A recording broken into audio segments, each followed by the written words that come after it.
Assalamualaikum warahmatullahi wabarakatuh. Perkenalkan, nama saya Arini Nansila Madani. Pada video ini kita akan sama-sama membahas mengenai merek.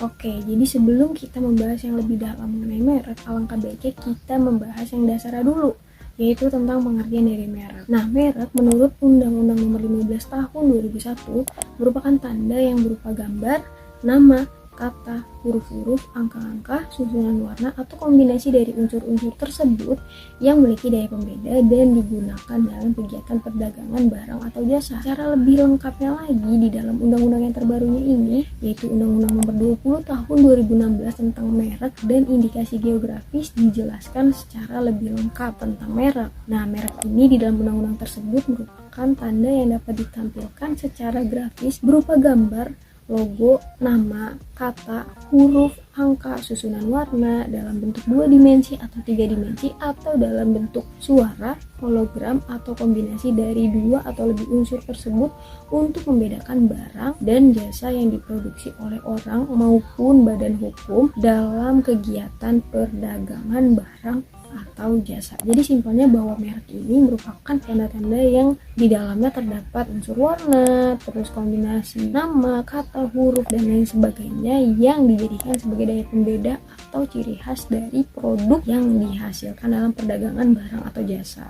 Oke, kalau tadi kita sama-sama udah mengetahui tentang pengertian dari merek, selanjutnya kita akan masuk kepada pembahasan beberapa prinsip yang terdapat di dalam undang-undang merek. Yang pertama ada prinsip first to file. Jadi, pada prinsip ini maksudnya adalah pendaftar pertama. Jadi dijelaskan bahwa pendaftar pertama melalui pengajuan permohonan merupakan pihak yang diakui sebagai pemegang merek. Dan yang kedua, merek yang akan didaftarkan tidak boleh mengakibatkan timbulnya kebingungan dan penyesatan dengan suatu merek yang secara umum telah terkenal dan dimiliki oleh pihak ketiga.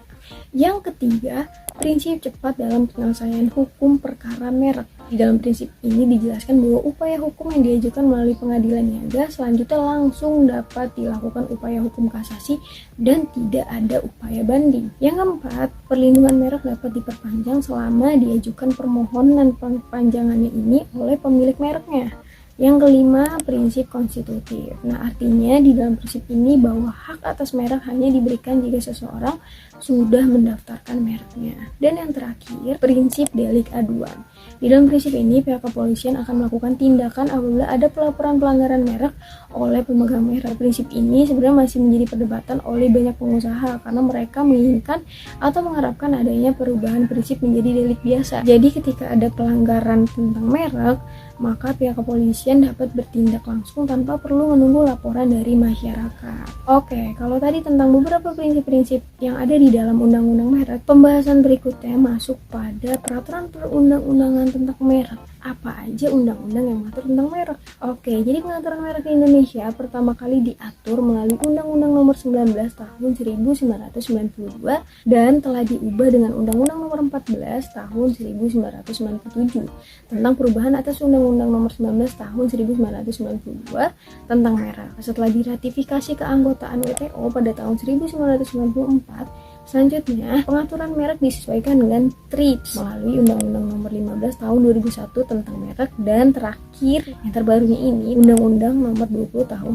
2016 tentang merek dan indikasi geografis yang disebut juga dengan UMM atau Undang-Undang Merek. Nah, hak atas merek menurut Undang-Undang Merek ini pada pasal 1 dijelaskan bahwa hak eksklusif yang diberikan oleh negara kepada pemilik merek yang terdaftar dalam daftar umum untuk jangka waktu tertentu dengan menggunakan sendiri merek tersebut atau memberikan izin kepada pihak lain untuk menggunakannya.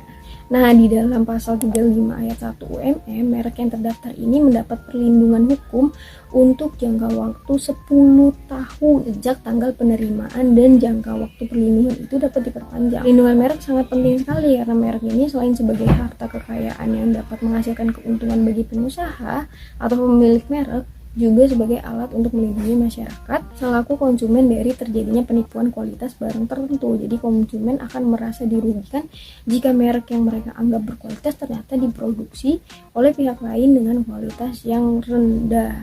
Hal tersebut yang mengakibatkan menurunkan reputasi perusahaan.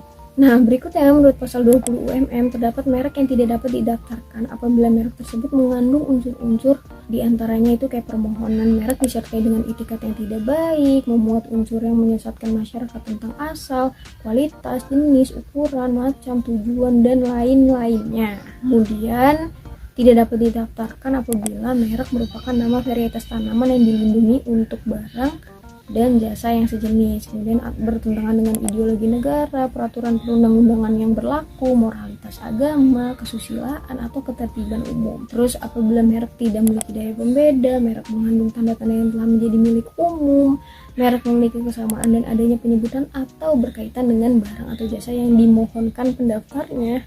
Dan yang terakhir, merek tidak dapat didaftarkan apabila merek memuat keterangan yang tidak sesuai dengan kualitas, manfaat, dan khasiat dari barang atau jasa yang diproduksi.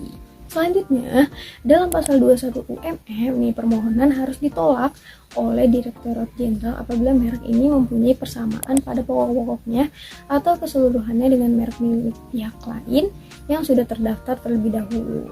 Kemudian mempunyai persamaan pada pokoknya atau keseluruhannya dengan merek yang sudah terkenal milik pihak lain untuk barang atau jasa yang sejenis. Dan berikutnya mempunyai persamaan pada pokok atau keseluruhannya dengan indikasi geografis yang sudah dikenal atau yang sudah didaftarkan. Lalu menyerupai nama orang terkenal, foto, atau nama badan hukum yang dimiliki orang lain kecuali atas persetujuan tertulis dari yang berhak.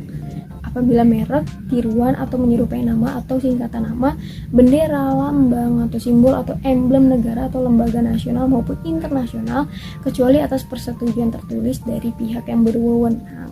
Dan yang terakhir, merek dapat ditolak oleh Direktorat Jenderal apabila merek tersebut beritikat tidak baik. Jadi pada intinya bahwa merek itu di undang-undang yang terbaru ini, di Undang-Undang Nomor 20 Tahun 2016 tentang merek dan indikasi geografis, di situ diatur secara lebih jelas mengenai merek. Oke, pada pembahasan berikutnya yaitu tentang merek terkenal. Nah, menurut Profesor Mika Komar selaku Guru Besar Universitas Padjadjaran dan Hakim Agung Mahkamah Konstitusi, suatu merek terkenal masih membutuhkan perlindungan hukum secara istimewa. Beliau juga menjelaskan melalui pasal yang ada di dalam TRIPS, perlindungan merek untuk jasa telah diatur melalui TRIPS dalam pasal 16.